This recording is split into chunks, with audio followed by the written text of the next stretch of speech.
से ही ट्रेन रवाना होने को हुई। एक औरत और उसका पति एक ट्रंक लिए डिब्बे में घुस पड़े।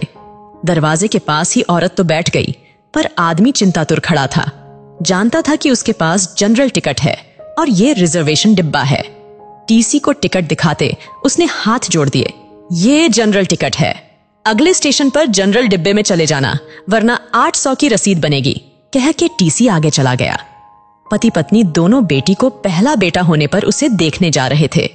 सेठ ने बड़ी मुश्किल से 2 दिन की छुट्टी और 700 रुपये एडवांस दिए थे। बीबी लोहे की पेटी के साथ जनरल बोगी में बहुत कोशिश की, पर घुस नहीं पाए। लाचार होकर स्लीपर क्लास में आ गए थे। साहब, बीबी और सामान के साथ जनरल डिब्बे में चढ़ नहीं सकते, हम यहीं कोने में खड़े रहेंगे, बड़ी मेहरबानी होगी। टीसी की ओर 100 का नोट बढ़ाते हुए कहा। 100 में कुछ नहीं होता, 800 निकालो वरना उतर जाओ। 800 तो गुड्डो की डिलीवरी में भी नहीं लगे साहब, नाती को देखने जा रहे हैं, गरीब लोग हैं, जाने दो ना साहब।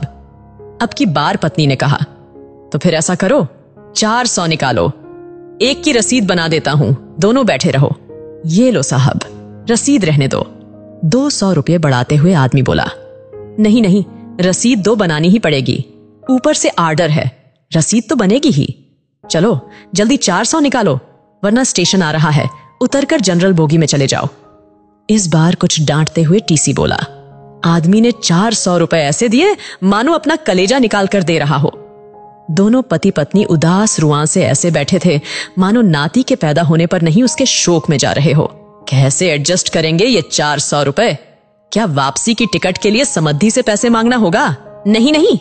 आखिर में पति बोला, 100-150 तो मैं ज्यादा लाया ही था, गुड्डो के घर पैदल ही चलेंगे, शाम को खाना नहीं खाएंगे, 200 तो एडजस्ट हो गए। और हाँ, आते वक्त पैसेंजर से आएंगे, 100 रुपए बचेंगे, एक दिन जरूर ज्यादा लगेगा, सेठ भी चिल्लाएगा, मगर मुन्ने के लिए सब सह लूंगा, मगर फिर भी ये तो 300 ही हुए। ऐसा करते हैं, नाना नानी की तरफ से जो हम 100 देने वाले थे ना, अब दोनों मिलकर 100 देंगे, हम अलग थोड़े ही हैं, हो गए ना 400 एडजस्ट, पत्नी ने कहा। मगर मुन्ने में कम करना। और पति की आंख छलक पड़ी।